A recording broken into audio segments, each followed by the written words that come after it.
세상은 늘 요하나 내 마음은 늘 편하다 구주의 뜻 준행하니 참 기쁜 복 내 것일세 이 세상은 늘 변하고 험악한 일 참 많으나 주 은혜만 생각하니 참 기쁜 복 내 것일세 육신의 눈 못 볼 때에 신령한 눈 곧 밝히사 저 천성문 어게 하니 참 기쁜 복 내 것일세 내 마음과 내 영혼에 모든 욕심 다 버리고 주 은혜 모서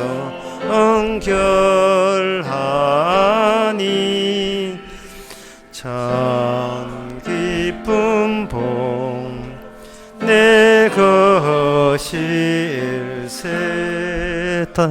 5절 다시 나갑시다. 육신의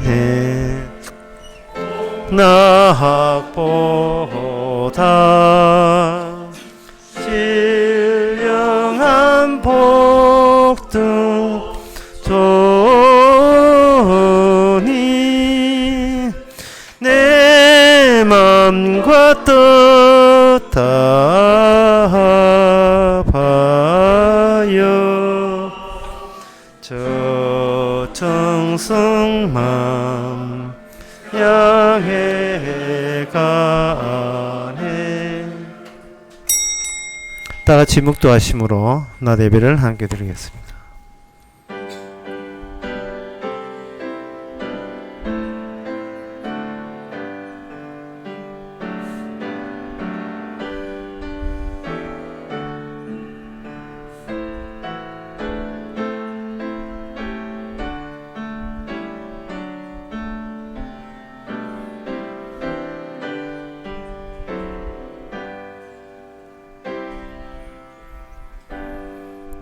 전능하사 천지를 만드신 하나님 아버지를 내가 믿사오며 그의 외아들 우리 주 예수 그리스도를 믿사오니 이는 성령을 잉태하사 동전 마리게 나시고 본디오 빌라데에게 고난을 받아사 십자가에 못 박혀 죽으시고 장사한 지 사흘 만에 죽은 자 가운데서 다시 살아나시며 하늘로서 전능하신 하나님 우편에 앉아 계시다가 저로서 산자와 죽은 자를 심판하러 오시리라. 성령을 믿사오며 거룩한 공예와 성도와 소통하는 것과 죄를 사하여 주시는 것과 몸이 다시 사는 것과 영원히 사는 것을 믿사옵나이다. 아멘. 내가 하나님을 의지하고 그 말씀을 찬송하올지라. 내가 하나님을 의지하였은즉 두려워 아니하리니 혈육이 있는 사람이 내게 어찌하리이까. 하나님 아버지, 하나님을 의지하는 방법을 저희들은 알지 못하고 그러기에 사람만 의지하며 살아왔었습니다.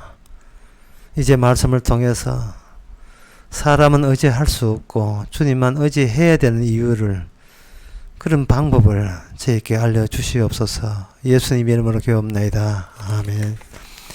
교동문 34번입니다.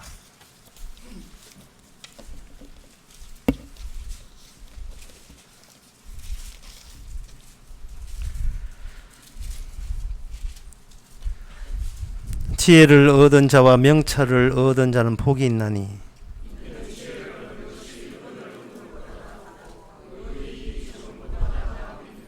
지혜는 진주보다 귀하니 너의 사모하는 모든 것으로 이에 비교할 수 없도다.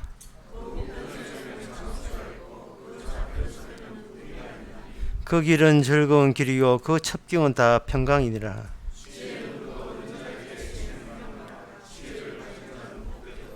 여호와께서는 지혜로 땅을 세우셨으며 명철로 하늘을 굳게 펴셨고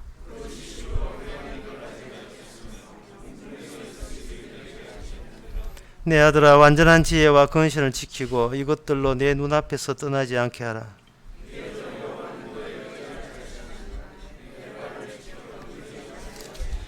아멘. 예. 자리에 앉으셔서 찬송가 418장 합시다.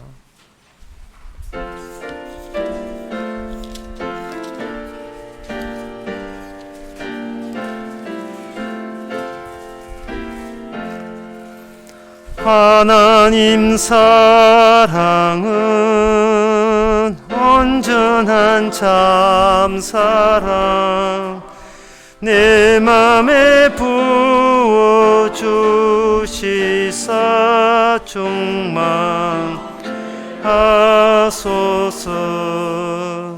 내 주의 참사랑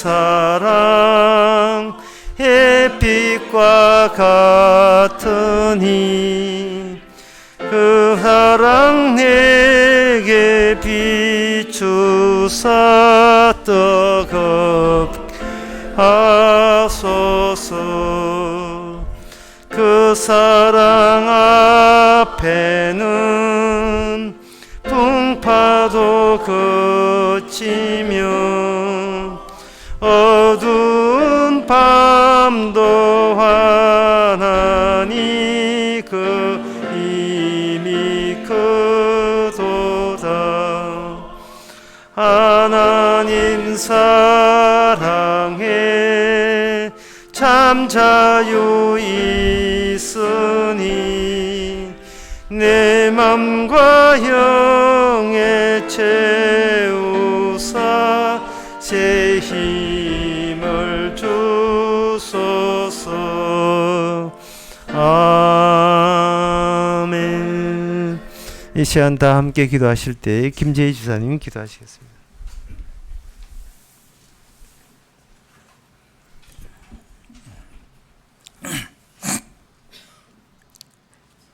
사랑의 아버지 하나님, 오늘 이곳에 우리를 불러주셔서 감사합니다. 우리는 참으로 내 생각과 내 의지로 열심히 살아왔는데, 은혜 받고 열심히 살아왔는데 그 은혜가 나의 독신이 되고 나의 아집이 되어서 다른 삶을 해야 할 때가 참 많이 있었습니다.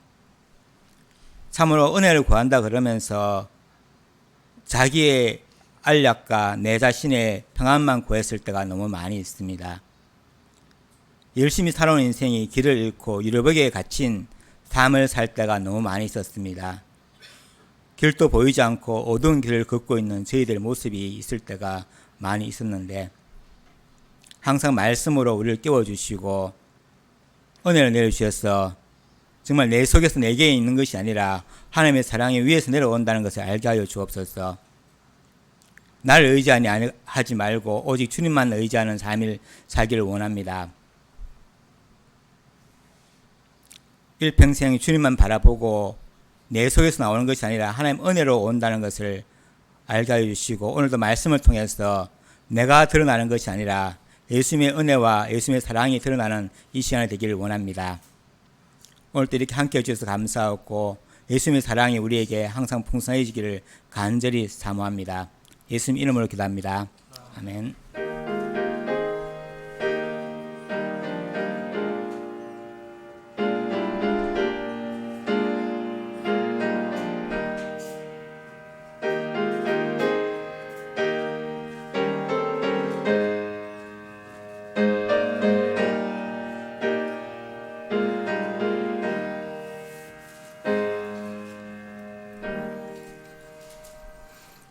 이 시간 광고 없으면 찬송가 377장 합시다.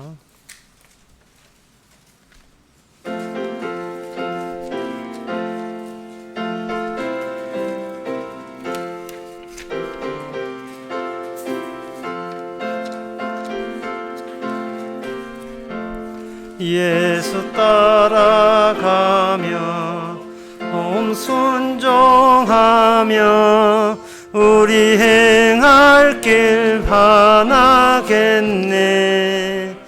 주를 의지하며 순종하는 자를 주가 늘 함께 하시리라. 의지하고 순종하는 길은 예수 안에 즐겁고 복된 길이로다. 해를 당하거나 복음 순종할 때 주가 곧 없이 하시겠네. 주를 의지하며 순종하는 자를 주가 안위해 오시리라. 의지하고 순종하는 길은 예수 안에 즐겁고 복된 길이로다. 남의 짐을 지고 슬픔 위로하면 주가 상급을 주시겠네. 주를 의지하며 순종하는 자를 항상 축복해 주시리라. 의지하고 순종하는 길은 예수 안에 즐겁고 복된 길이로다. 우리 받은 것을 주께 다 드리면 크신 사랑을 깨닫겠네. 주를 의지하며 순종하는 자를 은혜 풍성케 하시리라. 의지하고 순종하는 길은 예수 안에 즐겁고 복된 길이로다. 주의 힘을 입음 말씀 잘 배우고 주를 모시고 살아가세. 주를 의지하며 항상 순종하면 주가 사랑을 주시리라. 의지하고 순종하는 일은 예수 안에 즐겁고 복된 길이로다. 하나님의 말씀 에베소서 4장 15절에서 16절까지입니다.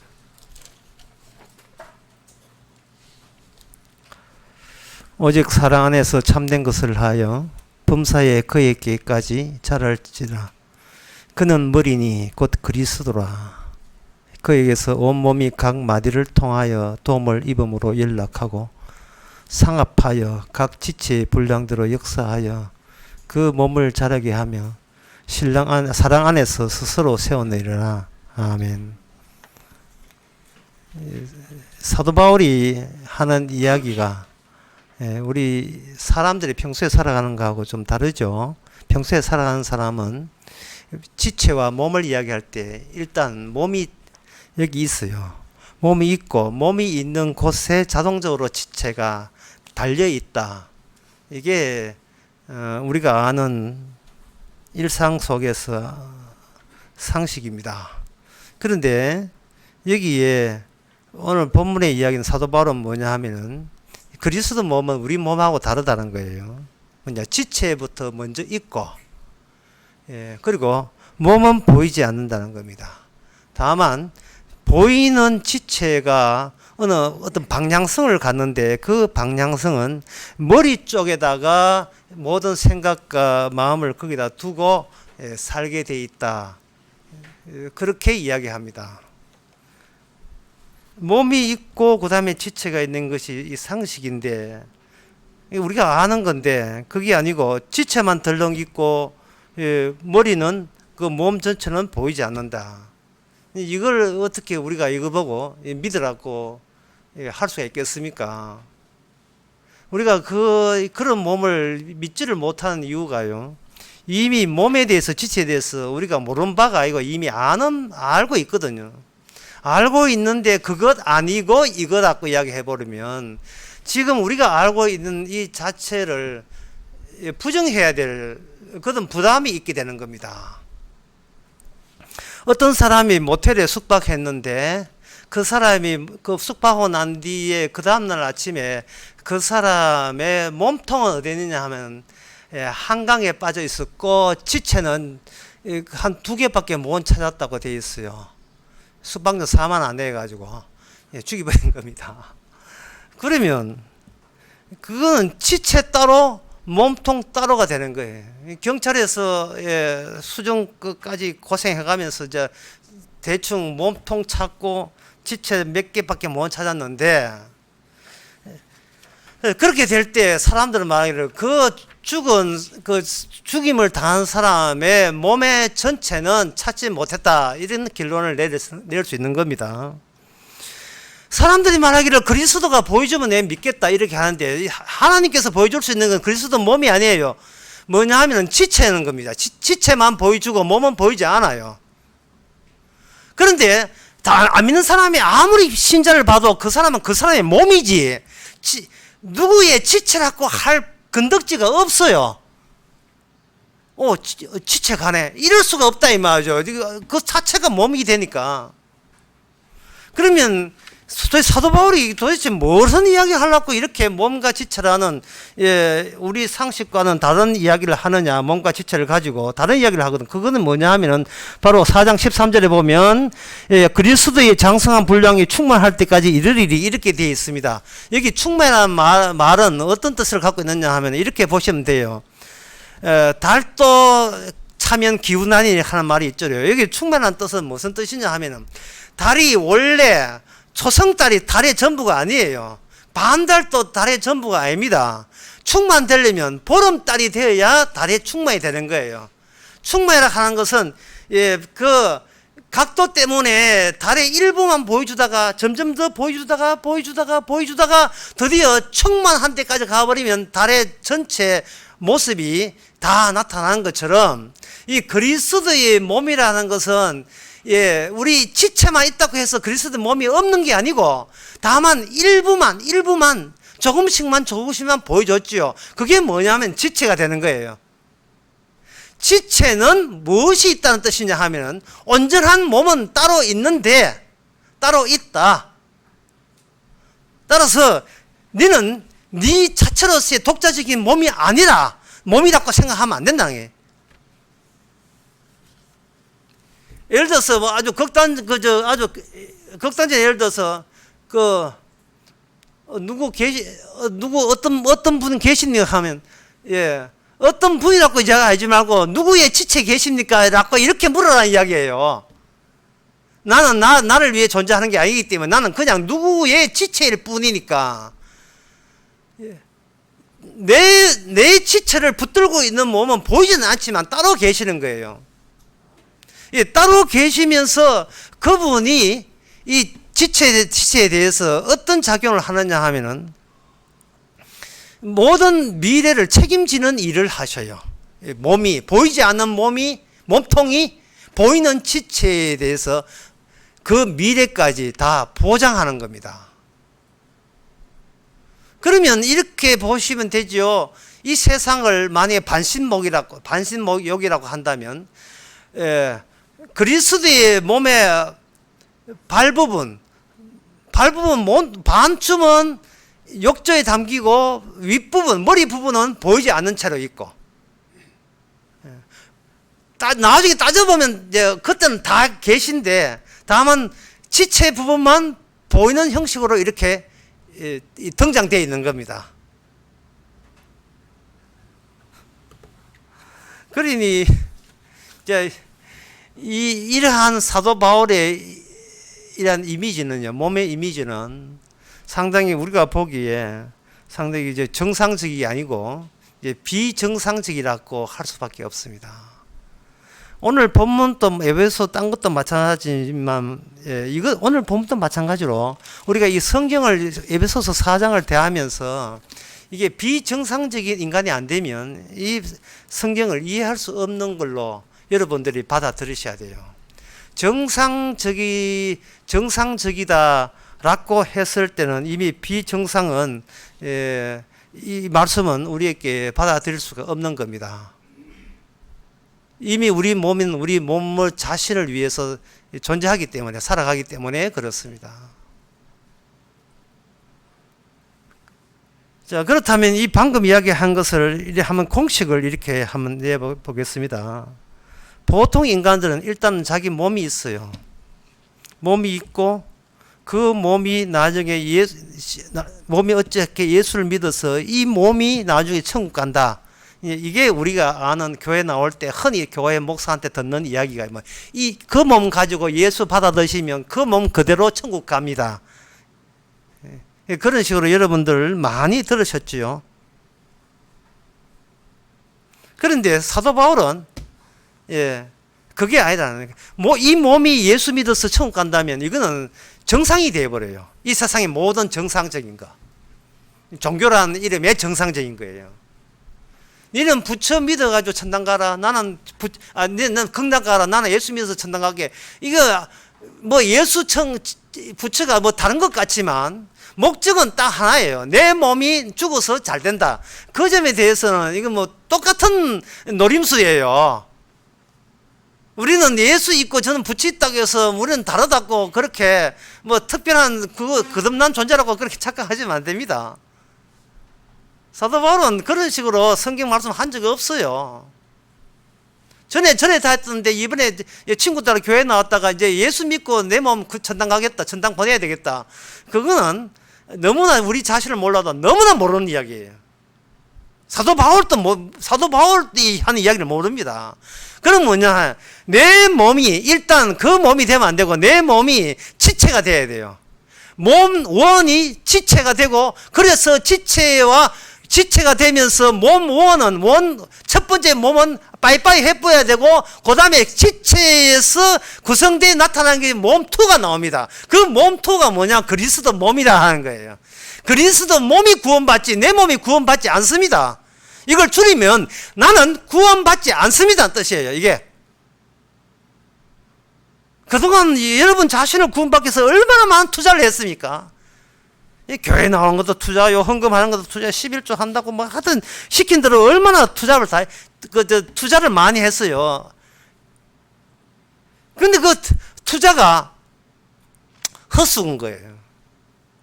집에 그 세탁기하고 그리고 냉장고 두 걸 동시에 들다 합시다. 그러면 그 설명서가 다 붙어 있죠. 세탁기는 세탁기 설명서 따로 있고요. 냉장고는 냉장고 설명서 따로 있어요. 그런데 냉장고 하는데 세탁기 설명하면 설명이 안 되잖아요. 우리 몸에 대한 설명서 따로 있고 그리스도의 몸 설명서 따로 있다고 해요.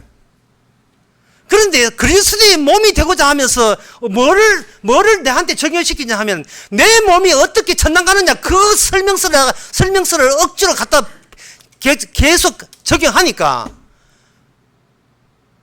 날이 갈수록 내가 점점 악마가 되어가는 거예요.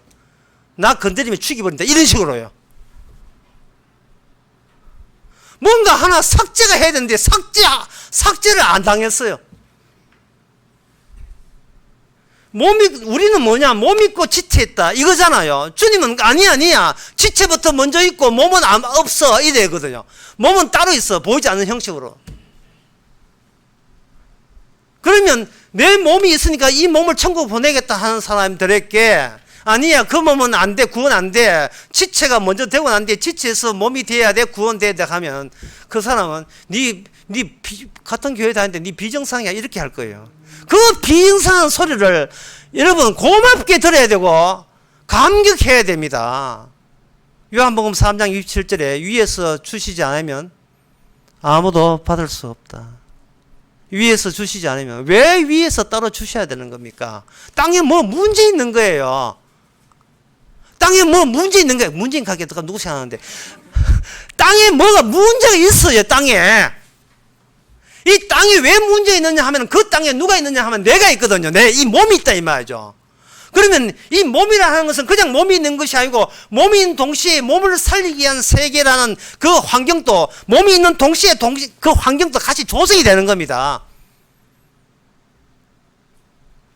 이 어떤 환경이라 하는 것은 다른 말로 하면 현실이라 하는 것은 그냥 현실이 아니고 내 몸에 유리한 현실이 되는 거예요. 내 몸에 좋아하는 환경이 되는 겁니다. TV 보면서 건강 프로그램 왜 봅니까? 내 몸 좋아라고 보잖아요. 내 몸 좋아라고요. 그게 설명서가 뭐냐 하면 내게 맞는 설명서를 내가 취득하겠다는 하는 겁니다. 내 몸이니까 내게 필요한 환경은 내가 선택해서 내게 필요한 현실을 따로 구성하는 거예요. 그리고 그 현실을 하나님 앞에 인정받게 되면 나는 구원받는다라는 전략을 세우고 교회에 나오신 거예요. 이 정상적인 나가 어떻게 더 확실하게 정상적이 될 수 있습니까? 라고 요청하고 싶은 겁니다. 그러나 성경은 뭐냐 하면은 니는 정상이 아니야. 니가 정상이 아니야. 니는 그런 몸은 뭐냐 하면 아담의 몸이라 해서 아담의 몸은 하나님께서 안 받아줍니다. 이 로마서 나오는 이야기인데 이야기 하려고 하니까 눈치 보이는 이 눈치 보는 이거 이 분위기는 뭐죠? 이게 눈치 볼 일이 아니거든요. 우리는 아담의 몸에 불과한 거예요. 세상식 높은 건물에다가 위에서 그런 무거운 물체를 저 옥상에 열린 옥상 위에다가 탁 떨어뜨려 봅시다. 중간 공간에는 계단으로 쭉 연결됐다고 치고, 그럼 위에서 무거운 물 하면 그 우당탕탕탕탕탕탕 하면서 계속 계단하면서 그 무거운 물건이 저 바닥까지 입구까지 툭 떨어지겠죠. 아담부터 시작한 그 죄가 우당탕탕 아담이 누굴 낳고 걔 지금 올라가지 바닥까지 완전 떡이 된 거예요. 우리가 떡이 된 거예요. 그 죄가 우당탕탕 하면서 계속 내려오고 있는 거예요. 아무리 내려오도 그 건물은 아담의 몸이란 건물입니다. 이미 거기는 확정된 내 몸이에요. 확정된 내 몸. 이 몸은 포기 못하겠다는 그 원리가 강하게 작용하는 내 몸. 교회 나와도 내 몸 잘 되기 위해서 나오는 그 몸. 근데 주께서는 그 몸으로 구원받지 않는 몸으로 폐기 처리하는 거예요. 사람이 아무리 자기 몸을 구원하기 위해서 완벽의 요건을 다 갖춘다 할지라도, 그것은 온전한 구원의 환경이 될 줄을 못합니다. 제 어릴 때 식구가 13식구여가지고, 여러 가지도 많이 모자란 게 있습니다만은, 특히 이불 또 모자랐어요, 잘 때. 그러니까 남자 형제와 그리고 삼촌들과 함께 한 방에 잤는데, 이불이, 어릴 때는 이불을 덮었어요. 그런데 좀 크다 보니까 이불이 내 몸통을 많이 못 덮여요. 다리가 삐져나와요. 다리 가려고 하면 이게 가슴팍이 나오고, 가슴팍 당겨버리면 다리가 나오고, 여름은 괜찮은데 겨울에는 보통 문제 아닙니다. 그러면 넓은 이불을 누가 갖고 있는가? 큰 삼촌이 이제 혼자 둘둘 감고 있거든요. 그러면 자다 보면 새벽 2시간 춤도 그 안에 다 들어가 있어요. 기력지가 맞으니까. 자, 여러분이 만약에 당시에 노아 방주 타고 구원받겠다고 칩시다. 근데 노아 방주에 물 샌다면 어떻게 되겠습니까? 방주 타도 소용없지요. 물 새가지고 같이 침몰하지요. 방주라 하는 것은 위에서 온 거예요. 위에서 하나님이 주신 거예요. 다시 말해서 방주는 우리 몸을 지키기 위함이 아니라 우리 그 방주 안에는 우리 몸보다 더 소중한 것이 있어가지고 우리 몸보다 더 소중한 것과 그리고 노아의 그 몸과 비교하는 그 환경이 방주 안에 들어있습니다. 노아보다 더 귀중한 게 뭐냐 하면 정결한 짐승이에요. 이미 정결로 확정된 그 정결한 짐승과 노아 방주가 이게 합치가 돼요. 내용이 맞는다 이 말입니다. 그렇게 냉장고는 냉장고 설명서가 맞는데 그 설명서가 방주라면 그 안에 냉장고는 뭐냐면 정결한 짐승의 희생이에요. 정결한 짐승의 희생으로 대신 그 깨끗한 짐승이 대신 죽을 필요도 없는데 안 죽어야 되는데 죽어야 될 그 희생 때문에 그 동석했던 같이 탔던 노아가 가족들이 사는 겁니다. 뭐 노아 가족이 뭐 완전한 줄 압니까? 노아 가족 자체가 그 안에 저주의 자식들이 나오는데요. 가나안과 함. 뭐 방주 탔다고 구원되는 게 아닙니다. 방주 안에서 뭐를 받느냐 이게요. 뭐를 발견했느냐 하는 거예요. 그래서 그래서 같이 있으면서 동행하는 그 무엇을 받냐 이 말이죠. 노아는 하나님과 동행했어요. 하지만 바깥에서 도망했는 게 아니고 그 동행이 방주 안에서도 동행이 되는 겁니다.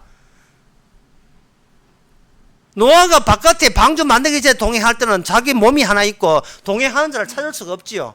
그러나 언약이라는 방주라는 언약을 구체화시키는 방주 안에 들어가 보니까 그 하나님의 동행이라는 것이 구체적이었어요. 뭐냐 하면 정결한 짐승 그리고 그 희생.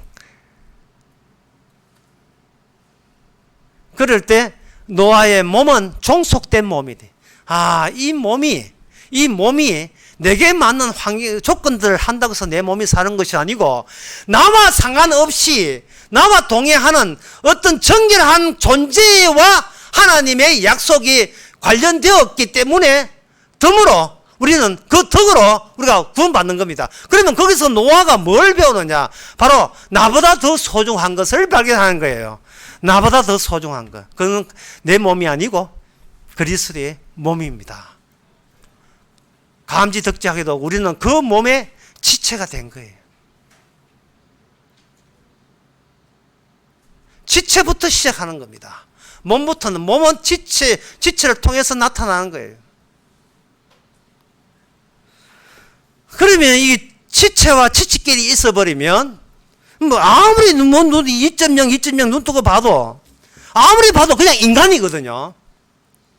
지체 인간이잖아요. 그런 같은 인간이기 때문에 남들이 나를 지체라고 해도 지체하라고 무시하면 어떻게 되느냐 하는 그런 것에 대해서 은근히 걱정이 되지요. 분명히 나는 주님의 몸의 지체인데 남들이 알아주질 않네요.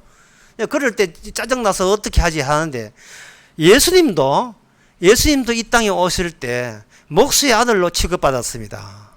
그 당시에 목수의 아들이 한두 명이 예수님뿐만 아니고 여러 명이 있었잖아요. 그러니까 예수님을 볼 때 뭐로 봤냐 하면 자기 아버지의 직업을 통해서 그 집안의 아들로 본 거예요. 그렇게 볼 때 사람들은 뭐냐 하면 정상적으로 보는 거예요. 나는 부족간의 아들인데 저 예수라는 사람은 목수 집안의 아들이다. 이래 본 거예요. 이는 극히 정상적이에요. 비정상이 아닙니다. 내가 오늘 설교 처음부터 계속 비정상을 강조하고 있어요. 위에서 주지 않으면 예수님이 누군지를 몰라요. 나를 보는 식으로 예수님을 대한다 이 말입니다. 그런데 그것이 같은 성도라고 하면서도 마찬가지예요. 나 주님의 지체입니다. 그건 놀고 있네. 지체 같은 사수라겠네. 지체 아니야 너. 이래버리면 얼마나 이거 속상하겠습니까?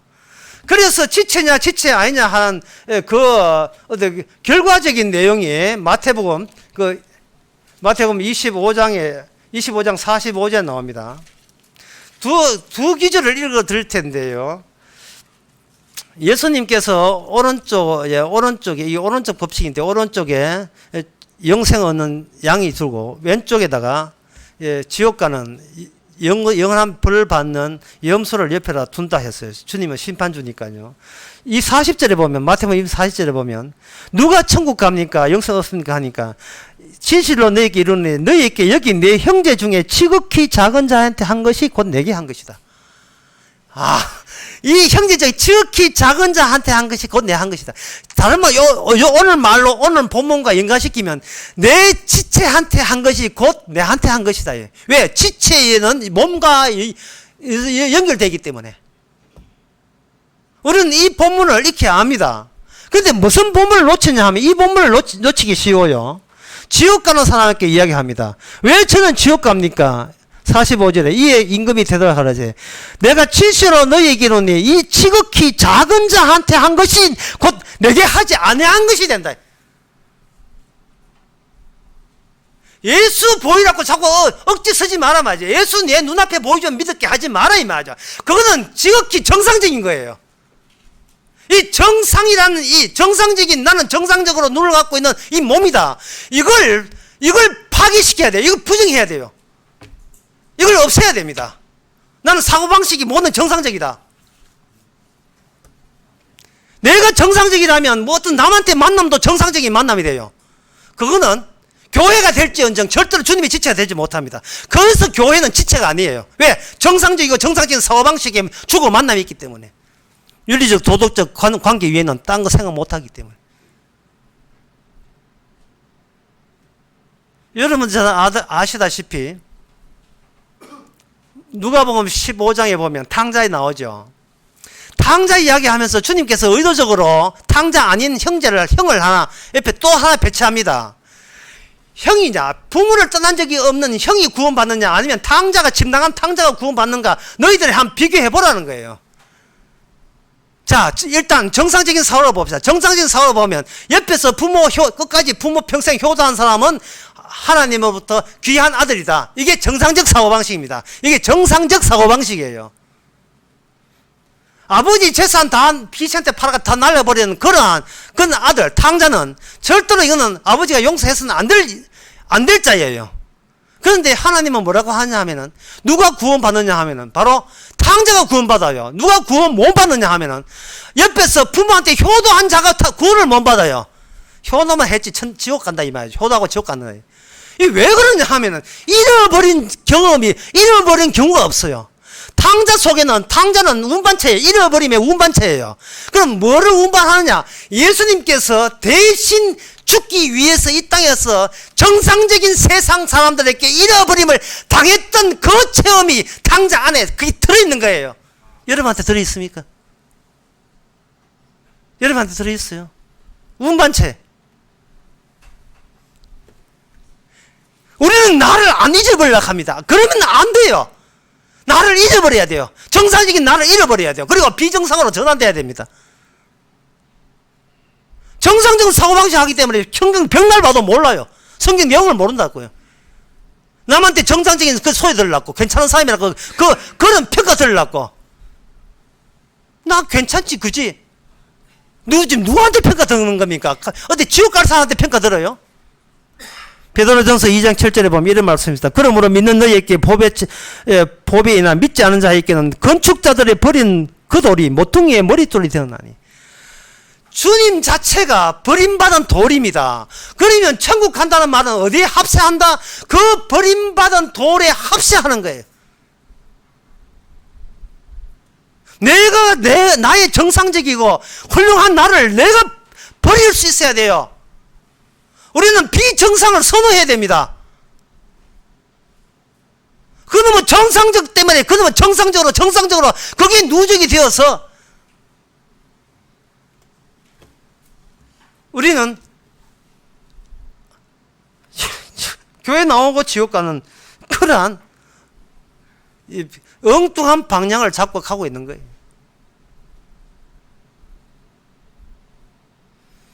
베드로전서 2장 8절에 보면 그 돌이, 그 버림받은 돌이 뭐냐, 곧 부딪히는 돌이라고 했어요. 부딪히는 돌과 반석이 되었다 하나니, 위에서 받은 게 없는 사람은 그 돌에 다 엎어지고 자빠지고 되어 있단 말이죠. 그 큰아들처럼 그 아버지의 곁을 떠나지 않은 큰아들처럼 아빠 나 효자지요. 아버지는 탕자를 받아주면서 철저하게 큰 아들의 허점을 지적합니다. 큰 아들 보란 듯이 탕자에게 돌아온 아이에게 가락지 끼우고 한우 아닙니까? 비싼 한우. 소 잡고 잔치 베풀어 주면서 이렇게 합니다. 정상적인 사람이라고 자부하는 사람을 화를 돋궈버려요. 아버지가. 왜 저한테는 왜 그렇게 안 해줍니까? 아버지 하나님 말씀이 걔는 잃었다가 얻었잖아. 잃었다가 얻었잖아. 너는 그런 과정을 경주하지 않았잖아. 너는 평소에 네 잘난 맛에 살았잖아. 잃기를 싫어했잖아. 네가 스스로 너 자체를 잃기를 싫어했잖아. 정상적이기를 원했잖아. 걔는 비정상이야. 아들이 아니야. 아들이 아니기 때문에 아들이에요. 그게 아들이 아니라는 경과를 거쳐야 돼요. 그렇지 않으면 어느 누구도 하나님의 그리스도의 몸이 될 수 없습니다. 자기 몸을 포기한다는 것이 인간의 능력의 영역 밖이에요. 안 돼요.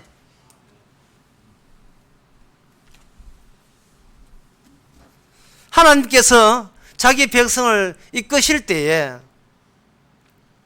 하나님의 과정을 보여주는 겁니다. 요나 같은 경우에 거기 보게 되면 그게 잘 나타나 있는데요. 요나는 본인이 니느웨에 가겠다고 하지 않았어요. 주께서 보냈거든요. 그 말은 뭐냐? 첫 번째, 요나는 자기가 원치 않는 일을 하나님부터 부여받았다. 첫 번째입니다. 두 번째, 요나가 한번 혼나고 난 뒤에 이제부터 하나님이 원하는 일이 내가 원하는 일이다. 이게 두 번째입니다. 세 번째, 반전이 있습니다. 내가 원하기 때문에 주께서는 내 식대로 일을 안 한다. 이게 3번입니다.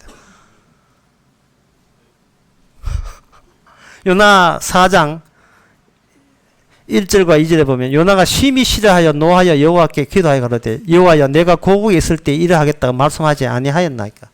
내가 이런 식으로 회개한다고 내가 사전에 얘한테 연락했잖아요. 내가 잠시 주의 뜻을 실어서 간 건 맞지만 정신 차려가지고 주의 뜻을 하겠다고 나왔을 때는 이제 주의 뜻과 내 뜻과 일치가 돼야 되지 않습니까? 왜 이제 와서 뜻을 변경시킵니까? 삐졌습니다. 그래서 요나는 자살하려고 했죠. 이게 뭐냐면 결코 잃어버릴 줄 모르는 요나를 하나님의 니느웨를 통해서 잃어버리게 만들어버려요. 이게 네가 네 힘으로 알 수 없는 네 본색이 그거다. 너는 하나님 애 찾고 요새 같으면 하나님 찾고 예수 찾고 맥날 찾아도 그 노림수가 결국 뭐냐면 결국은 나를 잃어버리지 않겠다는 수작에 불과한 거예요. 온갖 성경 정보, 신약 정보, 교리는 다 얻어 걸렸는데, 다 차지했는데, 그 노림수가 별로 뭐냐면, 결국은 나 잘났다. 그 끝이에요. 그러면, 이렇게 할 수 없는 우리를 주께서는 어떻게 하시는가? 어떻게 그리스도의 몸이 되게 하시는가? 에베소서에서는 성령을 언급하면서 성령대로 이루어진다는데 그걸 구체적으로 이야기하면 이렇습니다. 성령대로 한다는 말은 뭐 뜻이냐면 아버지와 아들 예수님이 있었던 그 관계를 성령께서 우리에게 그대로 적용시킨다. 이것이 성령의 일입니다. 다시 말씀드리겠습니다. 아버지와 아들에게 있었던 그 관계를 그대로 우리에게 적용시킨다. 이게 성령께서 하신 일입니다. 성령은 예수님이 하신 일만 적용시키지 그 외에는 적용시키지 않습니다. 그러면 예수님은 아버지한테 어떻게 되었습니까? 버림받았죠. 예수님께서 마태복음 26장에서 하는 말이 아버지여 내 뜻대로 마옵시고 반드시 내 뜻대로 마옵시고를 먼저 이야기한다고요. 아버지 뜻대로 하옵소서. 아버지 뜻이 뭐냐 하면 율법의 완성이고 그건 바로 사랑입니다. 자, 오늘 본문 봅시다. 오늘 본문에 4장에 보게 되면 15절에 오직 사랑 안에서 참된 것을 하여 범사에 그에게 자랄까 할지라. 사랑만으로 지체와 머리가 연결되고 또 그 지체 사이에서도 뭐냐 하면 오직 각 사랑으로 불량도 역사하여 그 몸을 자라게 사랑 안에서 스스로 세운다. 사랑 안에서 지체와 지체 사이도 사랑이고 그리고 머리와 그 지체 사이도 사랑이고 그러면 그 사랑은 어디서 나오느냐 하면 바로 아버지와 아들만이 이룰 수 있는 그 사랑이에요. 인간 사랑은 안 됩니다.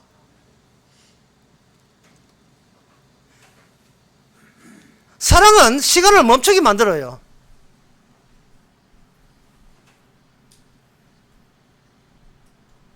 이 인간은 사랑한다고 하지만 그 사랑하면서 뭐 니한테 다 주고 다 줬다 이렇게 하지만 결국은 자기를 잃어버릴 줄 모르는 사랑은 예수님과 아버지의 그 사랑이 아니기 때문에 천국에서 탈락이에요. 그거는 부모가 자식에서 천당 갑니까? 부부가 아내 남편 사랑한다 천당 갑니까? 아니에요. 그 사랑 빼고, 그 사랑은 당자처럼 잃어버려야 될 사랑이고, 그 사랑 말고 다른 사랑, 아버지와 예수님이 주고받던 그 사랑이 있어야 돼요. 그 사랑은 버림받아야 돼요. 이 땅에서 자기 부인이 돼야 돼요. 한 인간의 인생이라 하는 것을 따지고 보면 사랑 찾아 헤매는 그게 인생입니다. 늙어서리 총각이 되어가지고 맨날 찾거든. 청대해가지고 이러다 그러다 장가 못 간다. 예, 그런 앨범 자체 이름이 그러다 장가 못 간다 앨범이 있어요. 그 앨범에 실린 그 노래 하나가 이런 내용입니다. 봉수가 말랐고 집에 갈라고 그 집에 꿀 발라놨더냐. 나도 좀 묵어보자. 예, 덕길라 시켜놨다가 묵지도 않고 돈은 내가 내라 하는 그런 노래가 있어요. 여러분 잘 모르지만 봉수가 한 노래가 있어요. 보사노바 가락에다가 장미 여가의 노래 불렀거든요. 그 마지막 가사의 대목이 뭐냐 하면요, 사랑을 찾아서 사람을 찾아서 오늘 또 헤매고 있잖아. 이 가사. 인간의 가능성 결국은 뭐냐 하면은 내가 정상인 것을 말로서 좀 이야기해 줄 옆에 보조자를 찾는 거야. 그래, 네 정상이야, 네 잘났어 라고 옆에 그 보조자를 찾는 거예요. 그 보조 썼으면 개라도 키우고 가야니까. 그렇게 부부 해봐야 결국은 부부는요 아무것도 아니에요. 그런 우스개 말이 있는데, 여의도에 사는 아파트에 이렇게 어느 날 부녀회장이 바자 연다 하니까 집에서 쓸모없는 거 여의도 광장에 다 데리고 나오세요. 가보니까 80%가 남편을 데리고 나와요.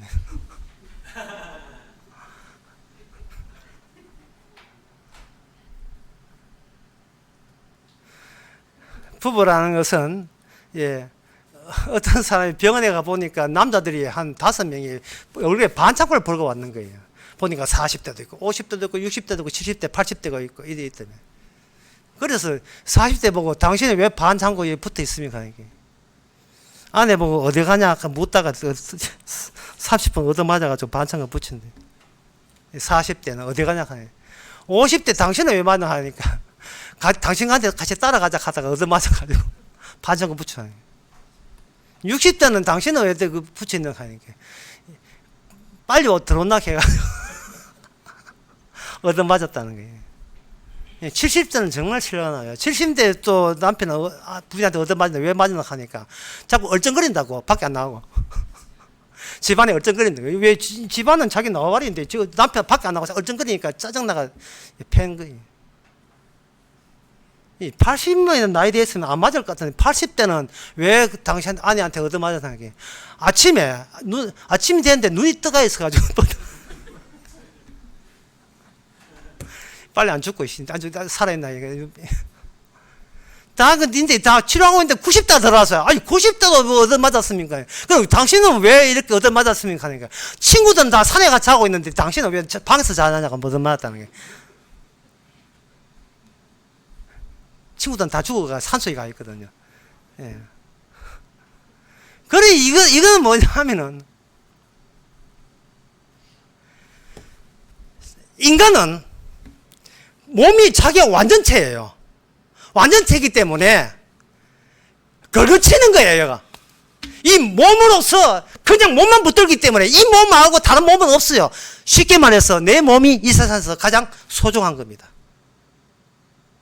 이 소중한 거 예수도 좀 이렇게 받쳐주고 하나님도 좀 받쳐주고 내가 하나님 앞에 뭐 11조 들게 헌금할 테니까 내 몸이 소중한 것을 좀 이렇게 위로해 줬으면 좋겠다는 거예요. 그러나 그거는 사랑 아닙니다. 사랑은 잃어버림이 있어야 이게 사랑이에요. 내 몸은 내가 챙기겠다. 극히 정상적이죠. 그래서 주님께서는 주님께서 잃어버리는데 왜 주님께서 율법을 이루면서 왜 자기 몸을 잃어받은 이유가 뭐냐? 그게 바로 누가복음에 나와요. 누가복음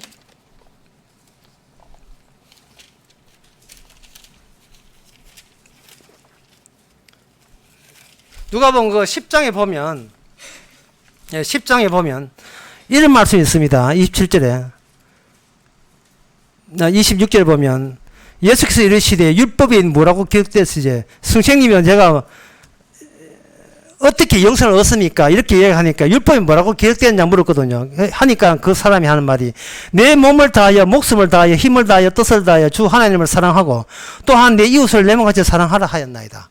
라고 율법에 기록되어 있거든요. 그 율법을 누가 이룰 수 있느냐 하면은 예수님이 이루는데 지금 바리새인 이 얘기하는 율법사가 하는 방법은 뭐냐? 나 율법을 지키는데 정상이다. 정상적이 되기 전에 주의 말씀을 율법을 나는 지킬 수가 있다. 정상적인 내가 나에서 나오는 행동은 정상적일 것이다. 이 정상적인 것을 주께서는 받아줄 수 있다. 그래서 나는 그걸 지키면 나는 영생을 얻는다. 그러한 생각을 하고 있었던 거예요. 그런 생각을. 그러니까 그 사람은 율법사는 자기가 율법을 못 지키는 비정상이라는 것을 한 번도 생각해 본 적이 없는 거예요. 마치 탕자에 있던 형 같아. 아버지 옆에 있던 형 같아요. 내가 성의를 다해서 아버지를 섬기면 아버지께서 이 성의를 받아 인정해 주겠지. 인정 안 해줍니다. 모델과 규칙과 모든 법칙은 예수 그리스도 끝나는 거예요. 거기다가 우리를 끼들면 안 됩니다. 그리스도가 하신 방법이 거의 전부입니다. 예수님께서 그 말씀 하시고 십자가를 지러 가셨거든요. 그 말은 뭐냐? 십자가는 뭐가 들있냐 하면 하나님을 사랑하는 방법과 이웃을 사랑하는 방법이 십자가 외에는 없다는 겁니다. 십자가 외에는 없어요. 그러면 하나님을 영화롭게 하자. 교회에서나 성경에서 많이 이야기하죠. 하나님을 기쁘게 하고 영화롭게 하자. 하나님께 영광 돌리자. 방법은 예수 믿으면 되죠. 예수 믿으면 되는 겁니다. 앞에 뭐가 붙는다면 나를 믿지 않고 내 행함을 믿지 않고 예수 믿으면 되죠. 참 쉽지요. 그런데 인간은 나를 예수 믿으면 되는데 예수 믿는 그 방법이 뭐냐 하면은 예수님이 나보다 더 소중한다는 의식을 가지고 믿는 거예요. 예수 믿어서 진짜 소중한 나를 챙기자. 이게 아니고, 소중한 분이 있다면, 나 같은 것은 더 이상 신경 쓸 필요 없다는 거예요. 그렇게 하면 되는데, 이게 뭐냐면, 그렇게 되지 않고, 예수 믿으라 하니까, 예수 믿는다는 율법을 지켜버린 거예요. 자, 예수를 믿게 되게 되고, 그 다음에, 원수를 사랑하라는 말씀 있잖아요. 원수를 내가 사랑하더라 어떻게 지키는가? 예수 믿으면 돼요. 억수로 쉽죠? 굉장히 쉬운 거예요. 이게 비정상입니다. 내가 행할 수도 있음에도 불구하고 내가 행한다는 것은 너무나 정상적이기 때문에 이것은 주의 앞에 거부당한 거거든요. 내가 행할 수 있는 주님에 대한 믿음, 소망, 사랑 이걸 다 부정하는 거예요. 아무리 내가 잘해봤자 내가 끌어당겨봤자 이불은 작아요. 내 이불은 작아요. 내가 구축한 모든 것은 물이 셉니다.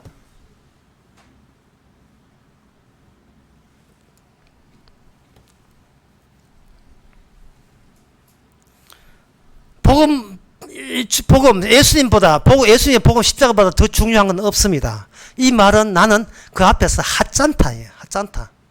시시하다. 어떤 행동을 하고 어떤 과오를 하거나 어떤 잘하거나 잘못하거나 뭘 해도 잘해도 아무것도 아니고 못해도 아무것도 아니고 이래도 돈 좀 벌어도 시시하고 돈 안 벌어도 시시한 거예요. 아무것도 아닌 거예요.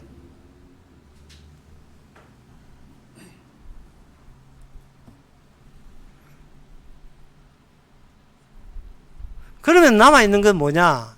킬러 본능이라고 제가 그냥 쉽게 한다고 그런 해봤는데, 킬러 본능이 뭐냐 하면, 킬러는 돈 주면, 모기 킬러 말고요.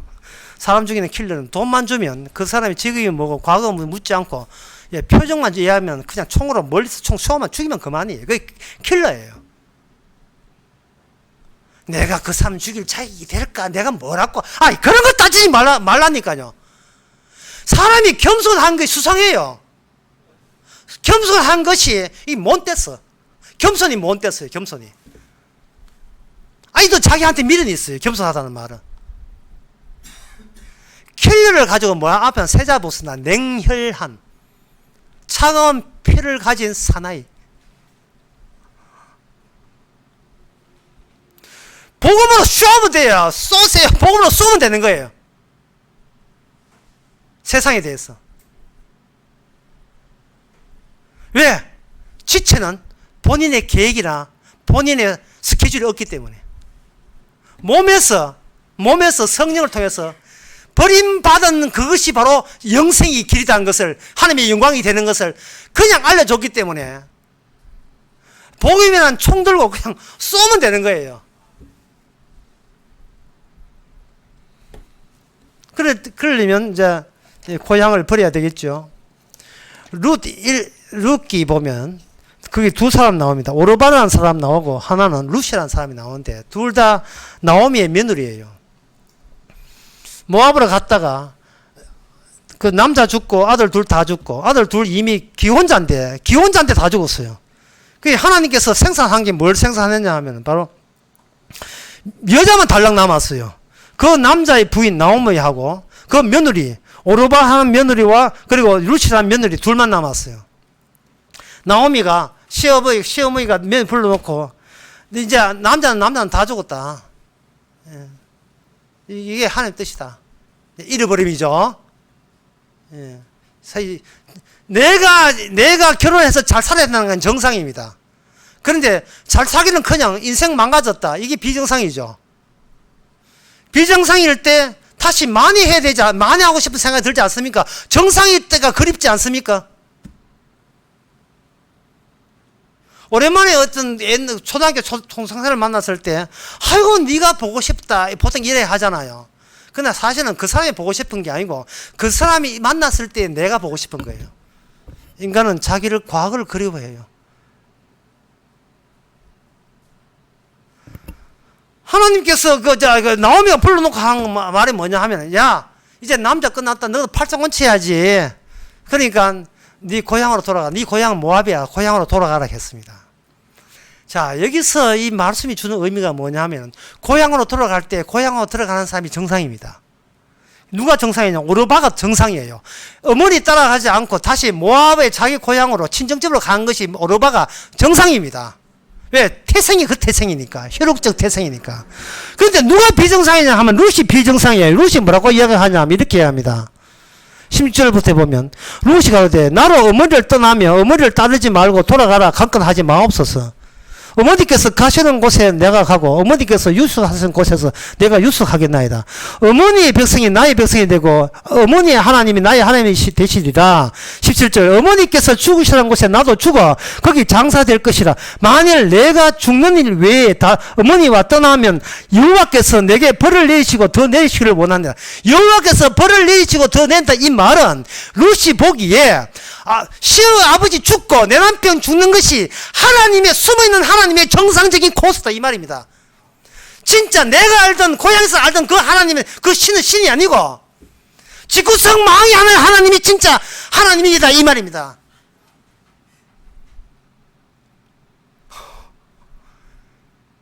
이게 인간의 재정선으로 되겠어? 이게 되겠습니까? 얼마나 그만큼 살아왔는데, 얼마나 애를 썼는데, 얼마나 투자를 했는데 나한테.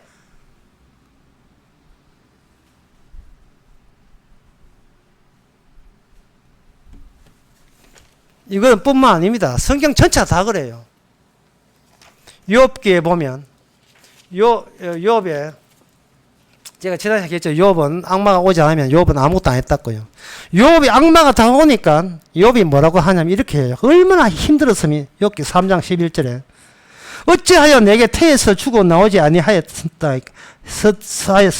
어찌하여 내 어머니에서 날 때까지 내가 숨지지 아니하였던가? 욥이 너무너무 이 몸이 힘들어서 어디로 되돌아가냐 하면 차라리 내가 존재하지 않았던 그 시절이 그리운 거예요. 내가 없었던 시절이 그리웠다 이 말이죠. 얼마나 힘들었으면, 얼마나 고통스럽으면.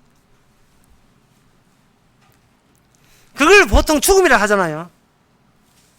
그런데 하나님께서는 마귀를 통해서 욥을 건드리면서 하나님이 원하는 것은 뭐냐면 그냥 돌아가면 안 돼. 죄와 결부해서 돌아가줘야 예수님의 운반체가 되고 십자가의 운반체가 되는 겁니다. 내 어렵다고 해서 자살하면 안 돼요. 그냥 죽으면 안 돼요. 죄와 결부를 해서 도대체 이 아담이라는 이 큰 이 건물, 아담이라는 이 건물 안에 나는 하나의 벽돌인데 이 건물에 무슨 일이 있었는가? 도대체 무슨 일이 있었는가? 그걸 알고 죽어야 돼요. 그래야 그 사람은 죽었다가 다시 사는 영생을 얻는 사람이 돼요. 그게 뭐냐 하면 바로 십자가를 우리에게 계속 주께서 성령을 통해서 주시는 거예요. 십자가가 뭐냐 하면 십자가라고 해놓고 갈라디아 2장 20절에 이렇게 풀이나왔죠. 십자가가 뭐냐? 십자가 뭐 나무 토막 아니야. 십자가가 뭐냐? 십자가 현재형이 뭐냐? 나는 죽고 내 안에 그리스도 사는 게 십자가예요. 다시 와서 내가 죽어 있다는 그것이 주님이 살기 위한 방법이 그 방법이 없어요. 그러면 우리가 어떻게 죽는가? 어디 목 졸를까? 어떻게 번개터 피울까요? 아니에요. 내 죄와 결부되어 있는 모습 자체가 우리는 이미 죽은 자예요. 그 죄가 뭐냐 하면 나를 챙기려고 하는 거예요. 나 위주로 내가 소중하다는 거, 그 식으로 살아가는 거예요. 내 착함과 내 의로움과 내 훌륭함으로 그 구원받겠다 하는 그게 바로 주께서 손대지 아니하면 안 되는, 그야말로 보통 사람들이 말하는 정상적으로 생각하는 훌륭하다는 그게 바로 내가 감추어 놓은, 내 몸통이 감추어 놓은 죄가 됐거든요. 죄였던 겁니다.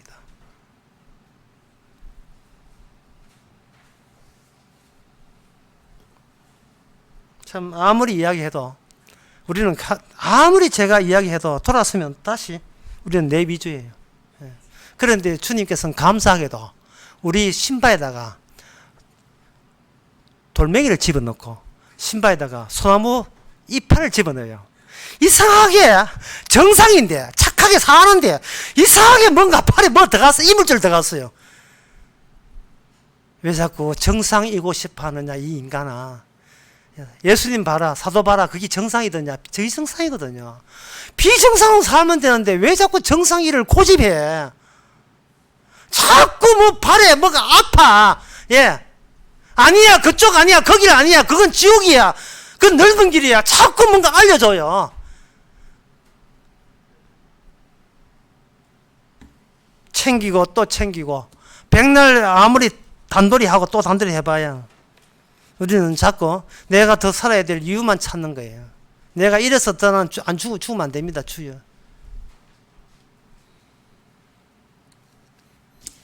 인간의 사랑이라 하는 것은 인간의 사랑이 무슨 사랑을 받게 되면 시간이 멈춰버립니다.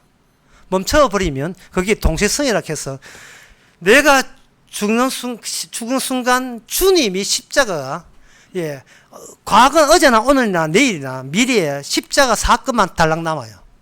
그 십자가 사건이 있는 현장성이 되는 겁니다. 동시성이라 하는 것은 과거 현재 가리지 않고 십자가만 작용한다는 것이 그 순간에 보인다 이 말이죠. 그런데 만약에 내 몸이 살아나게 되면 나는 과거가 어떻고 현재가 어떻고 이렇게 하면서 또 내 몸 위주로 하다 보니까 그 동시성이 깨어져 버리고 나는 지난 5년 전에 십자가 믿었다. 그래서 지금 십자가 믿고 있다. 앞으로 십자가 믿어서 천당 갈 걸 다시 이 주님의 몸의 동시성이 날아가 버리고 내가 나를 사랑하는 사람 되어버려요. 주님이 주신 사랑이 없어져 버렸어요. 몸이 스톱이 되니까 지체가 몸 행사하고 있는 겁니다. 지체가 되려면 몸이 살아나야 돼요. 몸이 살아나려면 내 몸은 신발 안에 작은 돌멩이처럼 자꾸 우리를 아프게 해야 됩니다. 그래서 우리 인생은 늘 아파요. 늘 내 뜻대로 안 되고 내 예측대로 안 되고 내 예상대로 안 되고 늘 아파요. 신발 벗어 뭐 털어내는데 돌아서면 또 뭐가 딸가락 그래. 예? 늘 우리 인생이 그래요.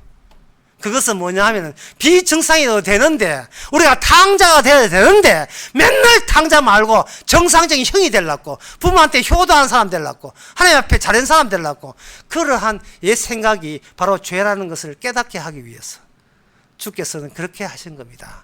니는 첫날 말날 네 몸이 있는 한 90대 가지고 산에 자기 전까지는 우리는 내 몸 위주로 내 몸이 최고로 소중하다는 것을 잊을 수가 없어요. 바로 그러한 경험, 그게 죄와 그리고 동행하시는 어린 양 되신 예수님의 피와 결합이 되면서 우리는 죄는 죄대로 지으면서 오직 증거는 뭐만 증거하느냐? 십자가 외에는 자랑할 게 없다고. 우리는 감히 성령을 통해서 하나님의 지체의 모습을 마음껏 보이게 되는 겁니다. 바라기는 성도와 성도 사이라도 우리가 죄밖에 지을 게 없다는 그러한 복음을 가지고 서로 교제를 나누시기 바랍니다. 기도하겠습니다. 하나님 아버지, 뭐가 잘못됐는지 뭐가 옳은지도 구분 안 하면서 남들 그렇게 살아가니까 내 몸 챙기면 되는 줄 알았습니다. 남한테 의시되고 나 이 정도야, 나 이처럼 괜찮아 하는 그 모든 것이 바로 너무나 복음을 이해 못한 예수님을 십자가 못 박게 죽게 한 이 세상의 경향이라는 사실을 이제는 받아들여서 십자가가 주어진 알게 된 그 은혜만 증거되게 하옵소서. 예수님의 이름으로 기도합나이다. 아멘. 다 일어나셔서 382장 합시다.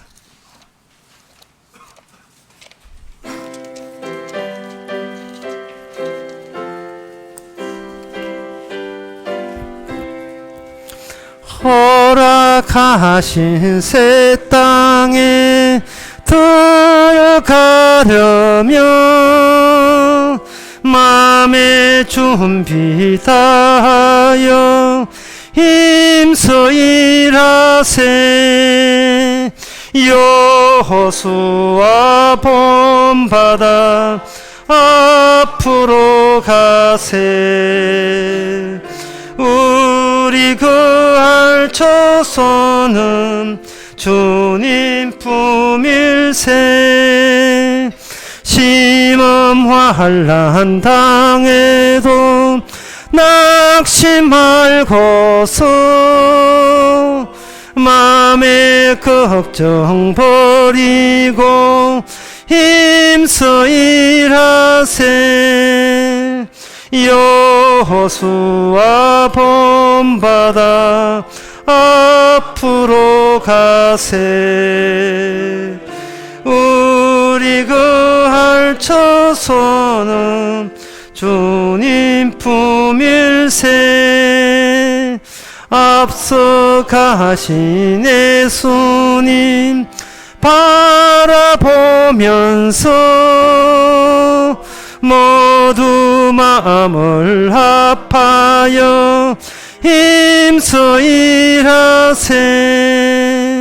여호수아 본받아 앞으로 가세. 우리 그할 처소는 주님 품일세. 일할 곳이 아직도 많이 있는데 맘대하게 나가서 힘써 일하세. 여호수아 본받아 앞으로 가세. 우리 그할 처소는 주님 품일세.